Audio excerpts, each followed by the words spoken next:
हमने आज तक जितने भी साइक्लिक मॉलिक्यूल्स देखे हमने इन्हें रिंग की शक्ल में बनाया।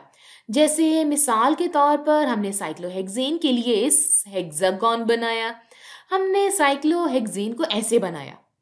जैसा कि हम पिछली कई वीडियो से जानते हैं कि कार्बन के तमाम बॉन्ड्स एक प्लेन में नहीं होते। अगर हम मीथेन की मिसाल लेते हैं, ये एक बहुत सादा सी मिसाल है। इसमें कार्बन दरमियान में है और 4 हाइड्रोजन इसके साथ लगे हुए हैं। एक हाइड्रोजन बाहर निकल रहा है, एक हाइड्रोजन स्क्रीन के प्लेन में है, एक हाइड्रोजन स्क्रीन के पीछे है और एक ऊपर की तरफ सीधा है। लिहाजा आपके पास इस तरह का टेट्राहीड्रल स्ट्रक्चर है।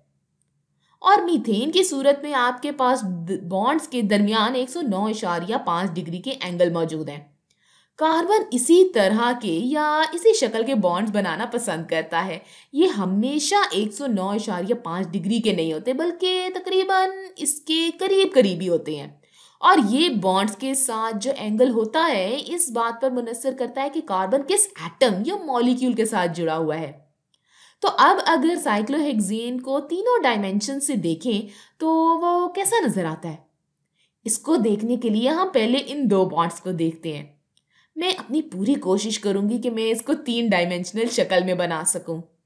तो इन दो बॉन्ड्स को ऐसे बनाएंगे और ये जो नीचे नारंगी रंग में है इसको ऐसे बनाएंगे और फिर ये ऊपर वाला जो मैजेंटा रंग में है इसको मैं ऐसे बनाऊंगी और फिर बाकी दोनों बॉन्ड्स जो जामुनी रंग में हैं वो ये इस तरह से होंगे। उम्मीद है कि इससे आखिरी सिरे नुमाया हो रहे हैं। ये वाला आखिरी हिस्सा ये है और ये वाला ये है। तो ये वाला तरीका जिससे मैंने साइक्लोहेक्सेन बनाया है इसे हम चेयर कॉन्फ़िगरेशन कहते हैं या चेयर शेप। और हम इसको ऐसा इसलिए कहते हैं क्योंकि ये कुर्सी ही की तरह तो लग रहा है। ये देखिए, ये कुर्सी की टेक है जहां आप अपना सर और कमर रखते हैं और ये जहां हम बैठते हैं और ये वाला हिस्सा जिसे हम अपनी टांगों को सहारा देते हैं। और इस नुक्ते पर आपके घुटने कुर्सी के साथ लगे हुए होते हैं। तो इसको हम चेयर कॉन्फ़िगरेशन कहते हैं। अब इसकी एक और कॉन्फ़िगरेशन हो सकती है, वो करते हैं। तो वो कॉन्फ़िगरेशन बोट कॉन्फ़िगरेशन है, यानी कश्ती की तरह दिखने वाली कॉन्फ़िगरेशन। अगर मैं इसको एक मुख्तलिफ नज़रिए से देखूं, इस चेयर कॉन्फ़िगरेशन को सामने से देखूं तो हमें बोट कॉन्फ़िगरेशन नज़र आएगी। ये ऐसा नज़र आएगा।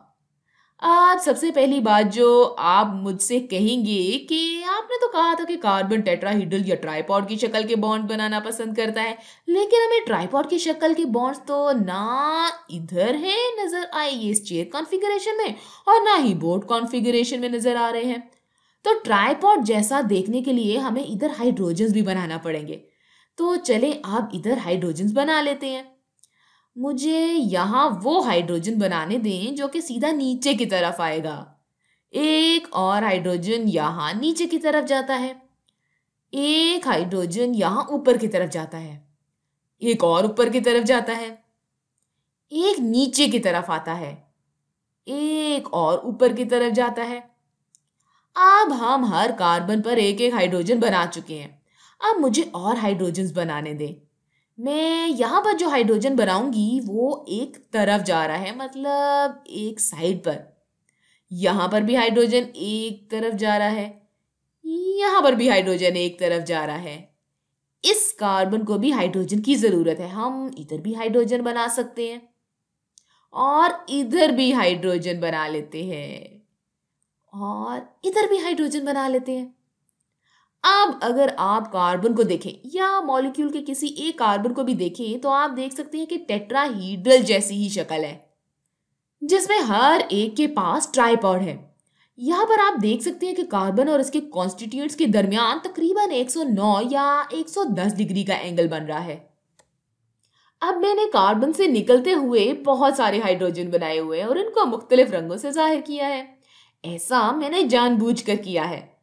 वो वाले हाइड्रोजन जो सीधा ऊपर या सीधा नीचे जा रहे हैं हम इनको एक्सियल हाइड्रोजन कहते हैं और वो हाइड्रोजन जिनको मैंने नारंगी रंग से बनाया है जो कि एक तरफ जा रहे हैं यानी एक साइड पर जा रहे हैं इनको हम इक्वेटोरियल कहते हैं।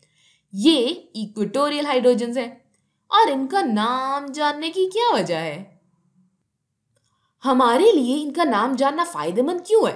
तो जब हम मुख्तलिफ कॉन्फ़िगरेशन की बात करते हैं, मुख्तलिफ चेयर और बोर्ड्स की बात करते हैं, तो इक्वेटोरियल और एक्सियल को हम आपस में बदल सकते हैं। और क्या वजह है कि हम इसे इक्वेटोरियल कहते हैं? तो अगर आप इसके बारे में सोचें, ये बॉन्ड इस बॉन्ड के पैरेलल है और ये वाला बॉन्ड इस बॉन्ड के पैरेलल है। इक्वेटोरियल बॉन्ड्स रिंग के कुछ हिस्से के पैरेलल हैं, तो ये वाला बॉन्ड इसके पैरेलल है और ये वाला बॉन्ड इसके पैरेलल है। हम तमाम इक्वेटोरियल बॉन्ड्स के लिए ऐसा कर सकते हैं। मिसाल के तौर पर ये वाला इसके, इसके और इसके पैरेलल है। हम और भी ऐसे सेट बना सकते हैं, जैसे ये वाला बॉन्ड इसके पैरेलल है। हम बिल्कुल सही ड्राइंग तो नहीं बना सकते, लेकिन मेरे ख्याल से इससे आपको वाज़ेह हो जाएगा। और मैं एक बार फिर आपको दिखाऊंगी कि क्या चीज़ किसके पैरेलल है। तो ये बॉन्ड इसके पैरेलल है, तो वो जो रिंग के कुछ हिस्से के पैरेलल हैं, इन्हें हम इक्वेटोरियल कहते हैं। और वो जो रिंग से बाहर हैं, मतलब जो रिंग के किसी भी हिस्से के पैरेलल नहीं हैं, हम इन्हें एक्सियल कहते हैं। और यहाँ पर जो मैंने एक्सियल्स बनाए हैं, वो या तो सीधे ऊपर की तरफ है या सीधे नीचे की तरफ है। हम बिल्कुल ऐसा ही बोर्ड कॉन्फ़िगरेशन के साथ भी कर सकते हैं। अब एक सवाल है जो आप पूछ सकते हैं कि यहाँ पर दो कॉन्फ़िगरेशन है और ये दोनों ही कार्बन पर आखिर में टेट्राहीड्रल शक्ल बनाती हैं। बल्कि चले मैं आपके लिए पहले बना लूँ। तो ये एक्सियल हाइड्रोजन नीचे की तरफ है और ये भी नीचे की तरफ है, और ये वाली हाइड्रोजन भी नीचे की तरफ जाएगी क्योंकि हमने इस मॉलिक्यूल को पलटाया था। और फिर यहाँ पर हाइड्रोजन ऊपर की तरफ जा रहा है और यहाँ पर इधर जा रहा है। इधर हमें ट्राइपॉड शक्ल मिल रही है। यहाँ पर ट्राइपॉड स्ट्रक्चर के लिए हाइड्रोजन होना चाहिए जो कि ऐसे बाहर की तरफ निकल रहा हो, एक इधर और एक इधर, जो बाहर की तरफ थोड़ा सा निकल रहा हो। आप इसको एक प्लेन में भी देख सकते हैं क्योंकि ये पैरेलल है। और फिर इस कार्बन पर एक एक्सियल और एक इक्वेटोरियल हाइड्रोजन है। लिहाजा आप चेयर और बोर्ड दोनों ही कॉन्फ़िगरेशन में ट्राइपॉड शक्ल बना सकते हैं। लेकिन यहाँ पर एक सवाल बनता है कि दोनों में से ज़्यादा मुस्तहकम कौन है। ये दरअसल एक बहुत ही अहम नुक्ता है। तो इस सूरत हाल में हम अपनी पिछली वीडियो से जानते हैं कि यहाँ पर जितने भी कार्बन्स हैं जिनके गिर्द हाइड्रोजन है, इनके गिर्द इलेक्ट्रॉन के बादल हैं। इलेक्ट्रॉन का क्लाउड नेगेटिव है, इसलिए ये एक दूसरे से जितना हो सके इतना दूर है। इस चेयर कॉन्फ़िगरेशन में ये जो कार्बन है, ये CH2, ये जो बाकी रिंग के साथ जुड़ा हुआ है, ये इस CH2 से जितना मुमकिन हो सके इतना दूर है। तो इस सूरत में हमारे पास कम तरीन पोटेंशियल एनर्जी है, या ये सबसे स्टेबल शक्ल है, या सबसे स्टेबल कॉन्फ़िगरेशन है। अब बोर्ड कॉन्फ़िगरेशन में ये जो CH2 ऊपर है, ये इस CH2 के बहुत करीब है, और यही दोनों कॉन्फ़िगरेशन में सबसे बड़ा और अहम फर्क है। ये दोनों एक दूसरे से दूर जाना चाहते हैं, एक दूसरे को रिपेल करना चाहते हैं, लिहाजा इसकी पोटेंशियल एनर्जी ज्यादा होगी और ये कम स्टेबल होगा। ये तो बस एक नुक्ताए आगाज था कि किस तरह से साइक्लिक हाइड्रोकार्बन्स को देखते हैं। हम अगली वीडियो में ये मालूमात इस्तेमाल करेंगे, जिसमें हो सकता है कि हम मॉलिक्यूल की मुख्तलिफ चेयर कॉन्फ़िगरेशन बनाएं और देखें कि ज्यादा मुस्तहकम कौन सी है। इस सूरत हाल में इस साइक्लोहेक्सेन के मामले में दोनों चेयर कॉन्फ़िगरेशन एक जितनी ही स्टेबल हैं। तो यहाँ पर इस एक मॉलिक्यूल की दो चेयर कॉन्फ़िगरेशन बनाते हैं। एक कॉन्फ़िगरेशन ये है और दूसरी इसके मतवाजी है। इसको हम ऐसे बनाते हैं। तो जरा गौर करें कि यहाँ पर ये कार्बन ऊपर है और ये नीचे है, और फिर ये पलट गया, लेकिन ये एक जैसी ही स्टेबल कॉन्फ़िगरेशन है। एक बात सोचने वाली है कि इस कार्बन पर जितने भी एक्सियल हाइड्रोजन थे वो इस कार्बन पर इक्वेटोरियल हैं, और जो इस पर इक्वेटोरियल थे वो इस पर एक्सियल हैं। चलिए मैं आपको बनाकर दिखाती हूँ। मैं इस कार्बन पर हाइड्रोजन्स बनाती हूँ। इस कार्बन पर एक्सियल हाइड्रोजन है और इक्वेटोरियल हाइड्रोजन है जिसका बॉन्ड इसके पैरेलल है, और इस कार्बन पर भी एक एक्सियल और एक इक्वेटोरियल हाइड्रोजन है। लेकिन जब ये मॉलिक्यूल पलटता है तो क्या होता है? ये हाइड्रोजन यहाँ इस पोजीशन में जाता है और ये पीला हाइड्रोजन इस पोजीशन में जाता है। यहाँ पर ये इक्वेटोरियल था और यहाँ पर एक्सियल है।